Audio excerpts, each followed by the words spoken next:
لا خلابہ پڑھا، خریداری میں آسانی۔ آپ کوئی رشتہ کرنا چاہتے ہیں، رشتہ کریں یا نہ کریں، آپ کوئی چیز خریدنا چاہتے ہیں، آپ کوئی حتمی فیصلہ کرنا چاہتے ہیں، ہر نماز کے بعد 11 بار یہ ایک تسبیح پڑھ لیں لا خلابہ۔ ابن سنی کی روایت ہے، حدیث سے یہ الفاظ ثابت ہیں۔ میری کوشش ہوتی ہے کوئی بھی بات ہو مستند ہو، کوئی بھی واقعہ ہو مستند ہو، کوئی بھی روایت ہو مستند ہو، کوئی بھی لفظ ہو مستند ہو، اس کی سند ہو اور سند کے ساتھ وہ چیز بیان کی جائے۔ لا خلابہ، لا خلابہ۔ اور یقین جانیے لا خلابہ کے واقعات تو اتنے ہیں کہ وہ کہہ کے ہم قربانی کا بکرا لینے گئے، لا خلابہ پڑھا، ہمیں اچھا ملا، سستا ملا۔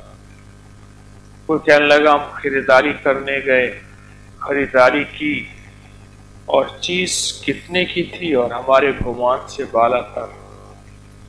ایک صاحب کہنے لگے ہم ماہانہ بڑے سپر مال کوئی ہے وہاں سے جو ہے وہ سامان خریدتے تھے اور 70,000 روپے کو لگتے تھے، لیکن ایک دن ہم نے بہت زیادہ سامان خریدا، یعنی اٹھایا، جب اس کا بل بنا تو کہا حیرت انگیز طور پہ بہت کم، اور ہم سمجھے کہ شاید کیا ہوا، ہم لا خلابہ پڑھتے رہے۔